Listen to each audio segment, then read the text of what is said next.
الحمدللہ جی، ہمارا پہلا ربع مکمل ہو چکا ہے۔ اب ہم اپنے پارے کا دوسرا ربع آغاز کرتے ہیں، جو کہ ہو رہا ہے سورہ توبہ سے۔ اور سورہ توبہ جو ہے یہ کئی خطبات پر مشتمل ہے۔ اس میں سے ہر خطبہ الگ الگ پس منظر میں نازل ہوا۔ تو ہم دیکھیں گے اس کے آغاز میں، ایک تو سورہ توبہ کے آغاز میں بسم اللہ نہیں پڑھتے، ٹھیک ہے۔ اس لحاظ سے یہ سورت قرآن حکیم کی مشکل ترین سورت بھی ہے، اور اس کی تفہیم کے لیے انتہائی محتاط تحقیق اور گہرے تدبر کی بھی ضرورت ہے۔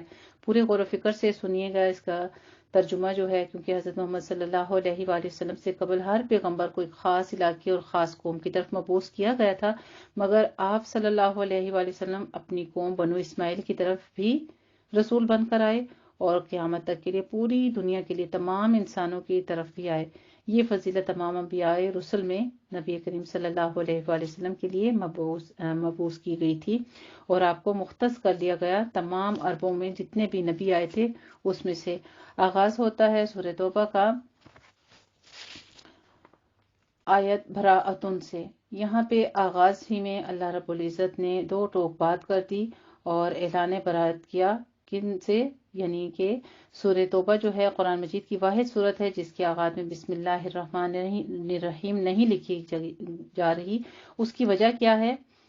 اس سورت کے آغاز میں بسم اللہ الرحمن الرحیم نہ لکھے جانے کی سبب یہ ہے کہ حضرت علی رضی اللہ تعالیٰ عنہ نے بیان فرما دیا کہ یہ سورت تو ننگی تلوار لے کر، یعنی مشرکین کے لیے قتل عام کا اعلان لے کر نازل ہوئی ہے، لہٰذا اللہ تعالیٰ کی رحمانیت اور رحیمیت کی صفات کے ساتھ اس کے مضامین کی مناسبت نہیں ہے۔ یہاں پہ برات کا ذکر آغاز ہوتا ہے۔ سورۃ التوبہ مدنی سورت ہے یہ، اور اس کے 16 رکوع ہیں اور اس کی 129 آیات ہیں۔ براءۃ من اللہ ورسولہ الی الذین عاہدتم من المشرکین۔ اعلان برات ہے اللہ کا اور اس کے رسول صلی اللہ علیہ وآلہ وسلم کی طرف سے ان لوگوں کی جانب جن سے اے مسلمانوں تم نے معاہدے کیے تھے مشرکین میں سے، تو گھوم پھر لو اس زمین میں 4 ماہ تک، اور جان لو کہ تم اللہ کو عاجز نہیں کر سکتے، اور یہ بھی کہ اللہ کافروں کو رسوا کر کے رہے گا۔ اور اعلان عام ہے اللہ اور اس کے رسول کی طرف سے لوگوں کے لیے حج اکبر کے دن کہ اللہ بری ہے مشرکین سے اور اس کا رسول بھی۔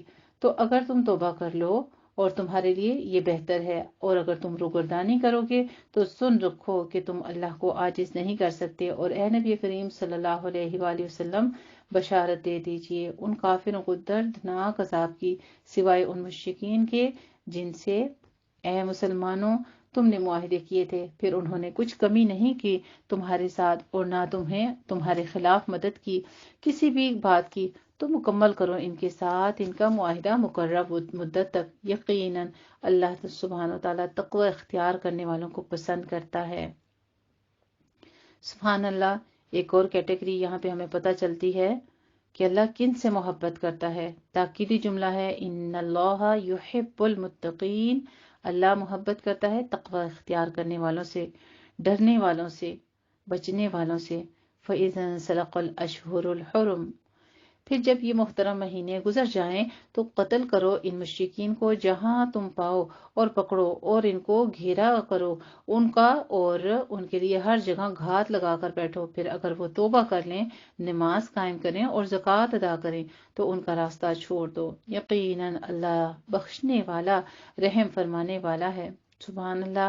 اللہ سبحانہ تعالیٰ کے خوبصورت نام و صفات اس بارے میں دیکھ لیجئے کتنی بار غفور الرحیم، یعنی توبہ کے دروازے کھلے، رب العزت ہر طرح بار بار پہ احکامات بھی بتاتے ہیں، لوگوں کی غلطیاں بھی بتاتے ہیں، ان کے گناہ بھی بتاتے ہیں، اور پھر ساتھ میں یہ بھی بتاتے ہیں کہ کن کو پسند کرتا ہوں کن کو نہیں۔ لیکن اپنی غفور الرحیم صفت کیوں بتاتے ہیں؟ تاکہ اللہ سے انسان جڑتا رہے، کہیں بھاگ کے نہ جائے کہ اللہ تو شدید العقاب ہے۔ نہیں، ہر جگہ توبہ کے دروازے اور اللہ کی طرف جانے کی راہ کہ پھر تم توبہ کر لو، اللہ تو بخشنے والا بھی ہے اور وہ رحم فرمانے والا بھی ہے۔ اور اگر مشرکین میں سے کوئی شخص آپ صلی اللہ علیہ وآلہ وسلم سے پناہ طلب کرے تو اسے پناہ طلب کرنے کے بعد دے دی جائے، یہاں تک کہ وہ اللہ تعالیٰ کا کلام سن لے، پھر اسے اس کی امن کی جگہ پر پہنچا دو۔ یہ اس لیے کہ یہ ایسے لوگ ہیں جو علم نہیں رکھتے، یعنی ان کو اس چیز کا علم نہیں ہے، اس وجہ سے وہ غفلت کا شکار ہو گئے ہیں۔ تو آپ ان کے معاملے میں آپ سنجیدگی سے سوچنا ہی نہیں ہے آپ نے کہ یہ کس وجہ سے کر رہے ہیں۔ کیف یکون للمشرکین، کیسے ہو سکتا ہے مشرکین کے لیے کوئی عہد اللہ اور اس کے رسول کے نزدیک سوائے ان لوگوں کے جن کے ساتھ تم نے معاہدہ کیا تھا مسجد حرام کے پاس، تو جب تک وہ تمہارے لیے اس پر قائم رہیں گے تو تم بھی ان کے لیے معاہدے پر قائم رہو، بے شک اللہ تعالی متقین کو پسند کرتا ہے۔ سبحان اللہ۔ پھر اللہ سبحانہ وتعالی اپنی محبت کا اظہار کرتے ہیں، اور وہ کس وجہ سے؟ کہ تم تقوی اختیار کر لو، کہ اللہ تو یقیناً محبت کرتا ہے تقوی اختیار کرنے والوں سے۔ کیف ان یظہروا علیکم، کیسے کوئی معاہدہ قائم رہ سکتا ہے ان سے، جبکہ اگر وہ تم پر غالب آ جائیں تو ہرگز لحاظ نہیں کریں گے تمہارے بارے میں کسی قرابت کا اور نہ عہد کا۔ راضی کرنا چاہتے ہیں تم لوگوں کو اپنے منہ کی باتوں سے، جبکہ ان کے دل ابھی بھی انکاری ہیں اور ان کی اکثریت فاسقین پر مشتمل ہے۔ انہوں نے اللہ کی آیات کو فروخت کیا حقیر سی قیمت کے عوض، بس وہ لوگوں کو روکتے ہیں اللہ کے راستے سے اور خود بھی رکتے ہیں۔ یقیناً بہت ہی برا ہے جو کچھ یہ کر رہے ہیں۔ لا یرقبون فی مؤمن الا، کیا فرماتے ہیں؟ نہیں لحاظ کرتے وہ کسی مومن کے حق میں نہ کسی قرابت کا اور نہ کسی معاہدے کا، اور یہی لوگ ہیں جو حد سے تجاوز کرنے والے ہیں۔ پھر بھی اگر وہ توبہ کر لیں، دیکھیے پھر توبہ کے دروازے کھلے ہیں، یعنی وہ رجوع کر لیں، اگر وہ توبہ کر لیں، وہ نماز قائم کریں اور وہ زکوٰۃ دیں تو وہ تمہارے دینی بھائی ہیں، اور ہم اپنی آیات کی تفصیل بیان کر رہے ہیں ان لوگوں کے لیے جو علم رکھتے ہیں، یعنی جن کو یقین ہو۔ یہ تفصیلی بیانات کن کے لیے ہیں؟ جن کو یقین ہو، جو جانتے ہوں۔ وَإِن نَكَثُوا أَيْمَانَهُمْ مِن بَعْدِ عَهْدِهِمْ، اور اگر وہ توڑ ڈالیں اپنے قول و قرار کو عہد کرنے کے بعد اور عیب لگائیں تمہارے دین میں، تو تم جنگ کرو کفار کے ساتھ، کفار کے ان اماموں سے، ان کی قسموں کا کوئی اعتبار نہیں، شاید کہ اس طرح وہ باز آ جائیں۔ تمہیں کیا ہو گیا ہے کہ تم جنگ نہیں کرنا چاہتے ایسی قوم سے جنہوں نے اپنے قول و قرار توڑ دیے اور رسول کو جلاوطن کرنے کا قصد کیا، اور انہوں نے ہی آغاز کیا تھا تمہارے ساتھ پہلی مرتبہ۔ کیا تم ان سے ڈر رہے ہو؟ فَاللَّهُ أَحَقُّ أَن تَخْشَوْهُ، اور اللہ زیادہ حقدار ہے کہ تم اس سے ڈرو اگر تم مومن ہو۔ تو اس سے ہمیں کیا پتہ چلتا ہے کہ ہمیں ایک مومن کو سب سے زیادہ خوف کس کا ہونا چاہیے، کس کا حق ہے؟ اللہ کا۔ اللہ کے حکموں کے آگے کسی کے آگے نہیں جھکنا۔ جہاں پہ اللہ کا حکم آ گیا وہاں پہ ساری دنیا کے ساتھ کیا ہے؟ جہاد کر جانا ہے۔ قاتلوہم یعذبہم اللہ، تم ان سے جنگ کرو، اللہ انہیں عذاب دے گا تمہارے ہاتھوں، اور ان کو رسوا کرے گا اور تمہاری مدد کرے گا ان کے مقابلے میں، اور بہت سے اہل ایمان کے سینوں کو ٹھنڈک عطا فرمائے گا اور ان کے دلوں کے غصے کو نکال دے گا، اور اللہ جس کو چاہے گا توبہ کی توفیق دے گا، اور اللہ جاننے والا حکمت والا ہے۔ سبحان اللہ۔ اللہ سبحانہ تعالیٰ کے خوبصورت نام و صفات علیم الحکیم بیان کیے جا رہے ہیں، اور اس کی وجہ کیا ہے؟ کہ اللہ جسے چاہتا ہے توبہ کی توفیق دیتا ہے۔ اس بات سے کیا سمجھ پڑتی ہے؟ ساتھ ہی بتا دے کہ وہ جاننے والا ہے، حکمت والا ہے، یعنی جس نے توبہ مانگی، جس کے دل میں سچی نیت ہو گئی کہ اب میں یہ گناہ نہیں کروں گا، وہ تو دلوں کے بھید جانتا ہے نا، پیچھے بتا چکے ہیں، اور یہاں پہ بھی بتاتے ہیں کہ وہ تو جاننے والا بھی ہے اور اسے سخت حکمت رکھنے والا بھی ہے۔ تو جس کے دل میں توبہ کی رغبت آ گئی، سچے دل کی توبہ کی، اس کو توفیق عطا فرما دیتا ہے، پھر وہ توبہ کرتا ہے۔ ام حسبتم ان تترکوا، کیا تم نے گمان کر لیا ہے کہ تم یوں ہی چھوڑ دیے جاؤ گے، حالانکہ ابھی تو اللہ نے یہ دیکھا ہی نہیں کہ تم میں سے کون وہ لوگ ہیں جو جہاد کرنے والے ہیں، اور وہ کون ہیں جو نہیں رکھتے ہیں اللہ کے اور اس کے رسول صلی اللہ علیہ وآلہ وسلم اور اہل ایمان کے علاوہ کسی کے ساتھ قلبی دوستی کا کوئی تعلق۔ واللہ خبیر بما تعملون، اور جو کچھ تم کر رہے ہو اللہ اس سے باخبر ہے۔ وارننگ دی جا رہی ہے، اللہ سبحانہ تعالیٰ وارن کر رہے ہیں کہ جو کچھ تم کر رہے ہو نا اس سے میں خوب خبردار ہوں۔ ما کان للمشرکین ان یعمروا مساجد اللہ، مشرکوں کا یہ حق نہیں ہے کہ وہ آباد کریں اللہ کی مسجدوں کو اپنے اوپر کفر کی گواہی دیتے ہوئے۔ یہ وہ لوگ ہیں جن کے سارے اعمال ضائع ہو گئے ہیں اور آگ ہی میں وہ رہیں گے ہمیشہ ہمیشہ۔ یقیناً اللہ کی مسجدوں کو تو وہ لوگ آباد کرتے ہیں جو ایمان لائیں اللہ پر اور یوم آخرت پر، اور وہ نماز قائم کریں اور وہ زکوٰۃ ادا کریں اور نہ ڈریں کسی سے اللہ کے سوا۔ تو امید ہے کہ یہی لوگ راہیاب ہوں گے۔ سبحان اللہ۔ آج ہمیں ایک اور کیٹیگری پتہ چلتی ہے جو کامیابی پانے والوں کی ہوگی، اور جو ہدایت سے سرفراز ہوتے ہیں وہ کون ہیں؟ جو اللہ کی مساجد بناتے ہیں اور ان کے دل میں ایمان بھی ہوتا ہے، کس پر؟ اللہ پر بھی اور پھر آخرت پر بھی۔ پھر ان کا یہ رد عمل کہ وہ نماز بھی پڑھتے ہیں اور زکوٰۃ بھی، یعنی اپنی جسمانی پاکیزگی بھی رکھتے ہیں اور اپنے مال کی پاکیزگی بھی رکھتے ہیں، اور پھر اللہ کے سوا کسی سے ڈرتے بھی نہیں ہیں، تو وہی مہتدین ہیں، وہی ہدایت یافتہ لوگ ہیں۔ تو ہم بھی اللہ سے دعا مانگ لیتے ہیں، ایاک نعبد و ایاک نستعین اہدنا الصراط المستقیم۔ اللہ ہمیں بھی ہدایت کی راہ پر گامزن رکھنا ہمیشہ ہمیشہ، آمین یا رب العالمین۔ آگے فرماتے ہیں اجعلتم سقایۃ الحاج، کیا تم نے حاجیوں کو پانی پلانے اور مسجد حرام کو آباد رکھنے کو برابر کر دیا اس شخص کے اعمال کو جو ایمان لایا اللہ پر اور یوم آخرت پر، اور اس نے جہاد کیا اللہ کی راہ میں؟ یہ برابر نہیں ہو سکتے۔ یعنی ایک طرف وہ شخص ہے کہ جو اللہ پر ایمان، آخرت پر ایمان، نماز قائم کرتا ہے، زکوٰۃ دیتا ہے، اللہ کا تقوی رکھتا ہے، اور ایک طرف وہ جو صرف مساجد میں پانی دیں۔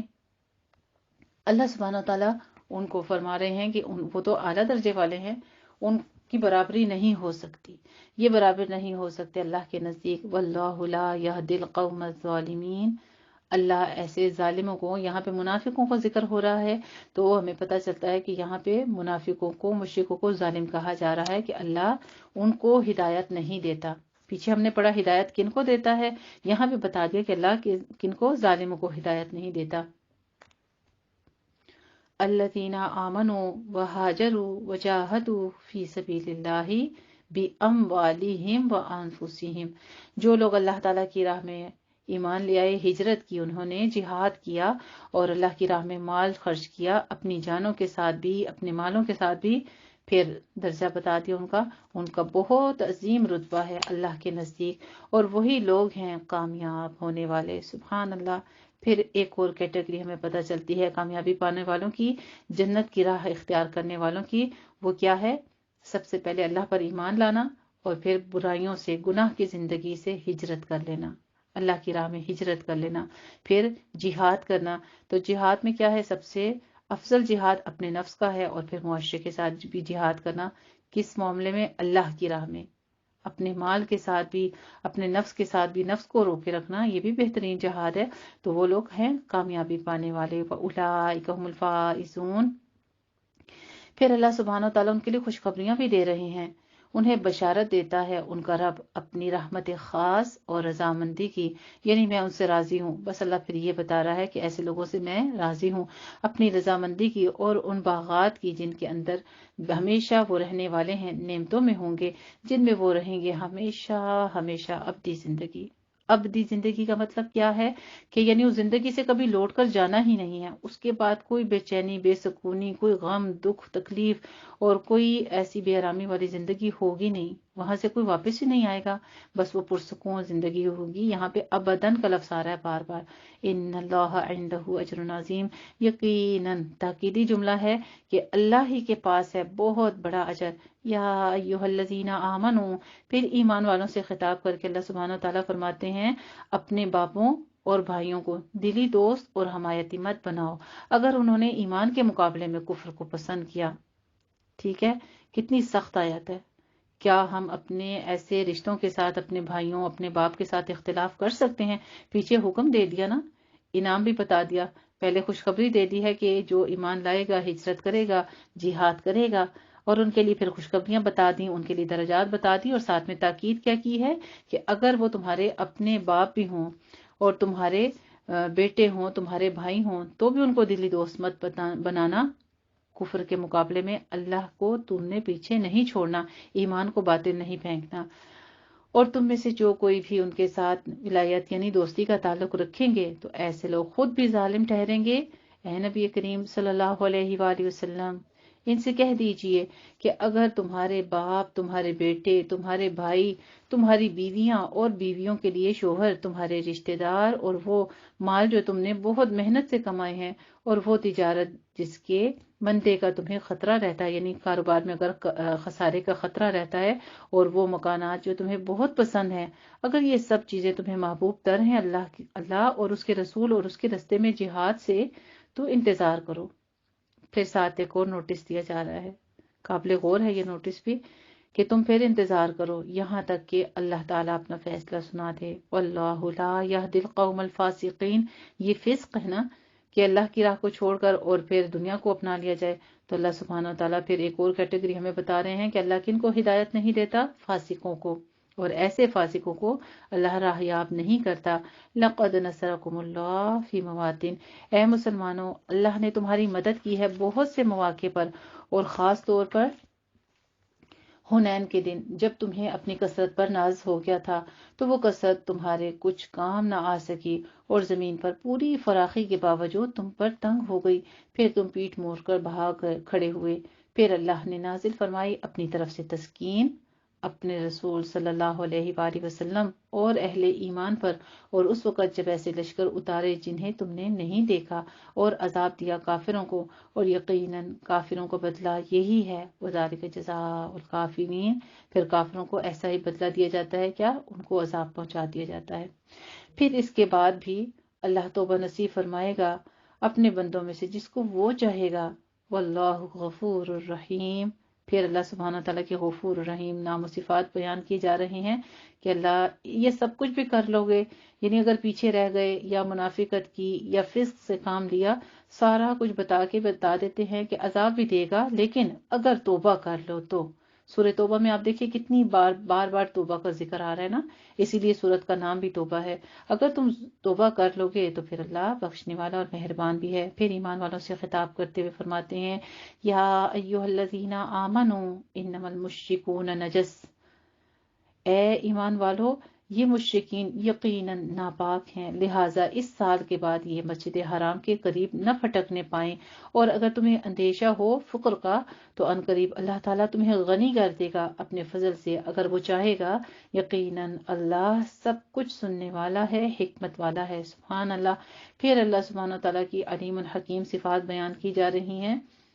قاتل الذین لا یؤمنون، جنگ کرو تم ان لوگوں کے ساتھ جو نہ اللہ پر ایمان رکھتے ہیں، نہ یوم آخرت پر، اور نہ حرام ٹھہراتے ہیں اللہ اور اس کے رسول کی حرام کردہ چیزوں کو، اور نہ قبول کرتے ہیں دین حق کی تابعداری کو ان لوگوں میں سے جن کو کتاب دی گئی تھی، یہاں تک کہ وہ اپنے ہاتھ سے جزیہ پیش کریں اور چھوٹے یعنی تابع بن کر رہیں، اپنے آپ کو جھکا کر رہیں۔ وقالت الیہود عزیر ابن اللہ وقالت النصارى المسیح ابن اللہ، اور یہود نے کہا، یعنی ایک عقیدہ انہوں نے گھڑ لیا تھا کہ عزیر علیہ السلام جو ہیں وہ اللہ تعالیٰ کے بیٹے ہیں، اور نصارہ نے کہا کہ ان کا یہ عقیدہ تھا کہ مسیح علیہ السلام اللہ کے بیٹے ہیں۔ یہ ان کے منہ کی باتیں ہیں، ذالک قولہم بافواہہم، یہ نقل کر رہے ہیں ان لوگوں کی باتوں کی جنہوں نے کفر کیا تھا ان سے پہلے۔ اللہ انہیں ہلاک نہیں کرتے ہے، نہ کرے گا، یہ کہاں سے بچ لائیں گے اپنے آپ کو، یعنی یہ کہاں بھاگ کر جا سکتے ہیں۔ اللہ تعالیٰ نے فرما دیا قاتلہم اللہ، اللہ انہیں ہلاک کرے گا، انہوں نے اپنے احبار و رہبان کو رب بنا لیا ہے اللہ کے سوا، اور مسیح ابن مریم علیہ السلام کو بھی انہیں نہیں حکم دیا گیا تھا مگر اسی بات کا وہ پوجیں، صرف اور صرف اللہ کی عبادت کریں، کوئی معبود نہیں ہے اس کے سوا، وہ پاک ہے۔ سبحان اللہ۔ آیت توحید ہے، بہت بڑی ہے اپنے معنی کے لحاظ سے۔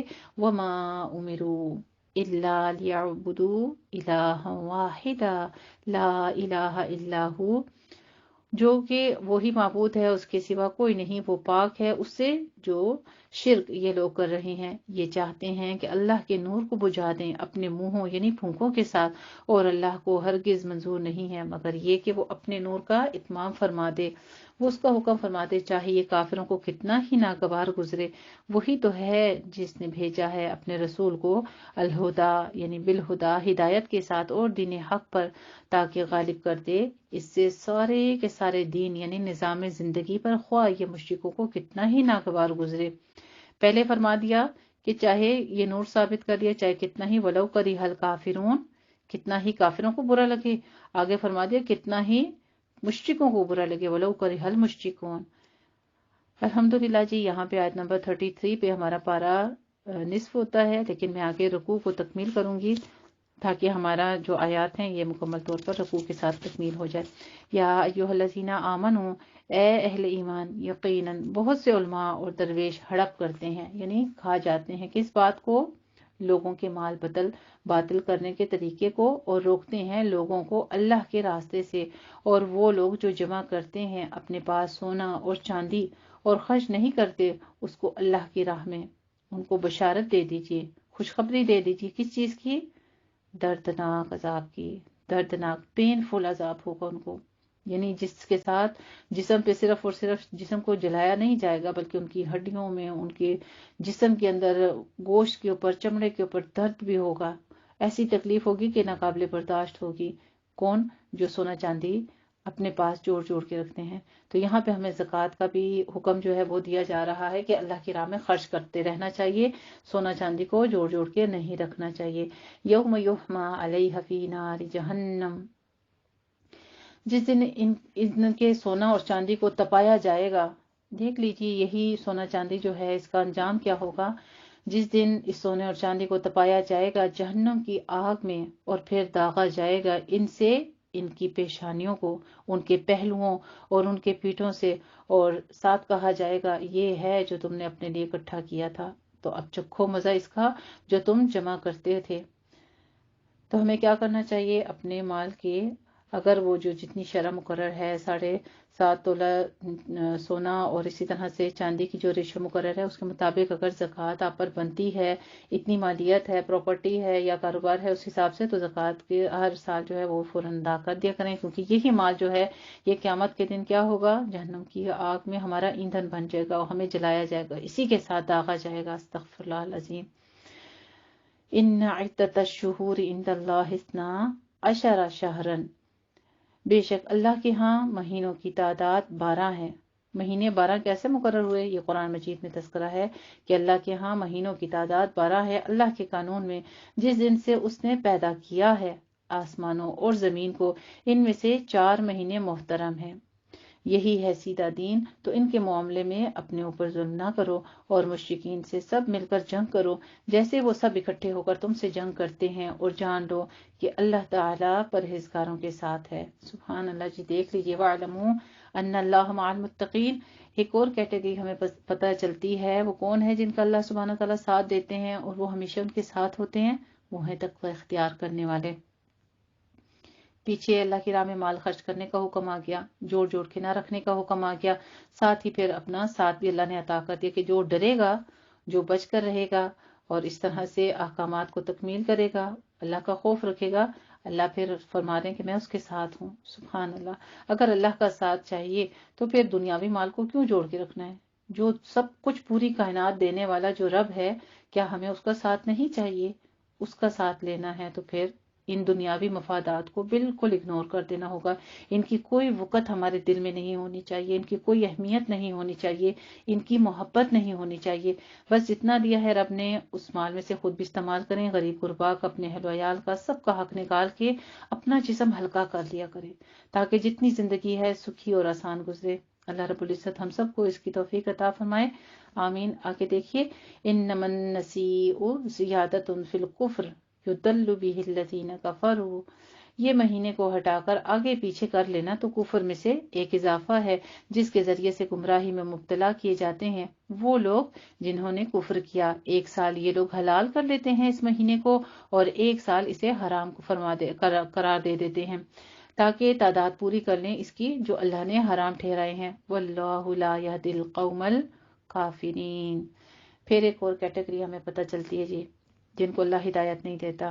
وہ کون ہیں؟ جو یہ کفر کرتے ہیں کہ اللہ کی بتائی ہوئی ایام میں، اللہ کے بتائے ہوئے جو 4 محرم جو ہیں مہینے ہیں، ان کی تحریم نہیں رکھتے، ان کا انکار کرتے ہیں اور ان میں تجاوز یہ کرتے ہیں کہ ان مہینوں میں حلال کر لیتے ہیں اپنے اوپر وہ چیزیں جو کہ اللہ سبحانہ وتعالیٰ نے منع فرما دی، اور حرام کر دیتے ہیں اپنی مرضی سے کہ یہ اس مہینے میں حرام ہے، یہ اس مہینے میں حلال ہے۔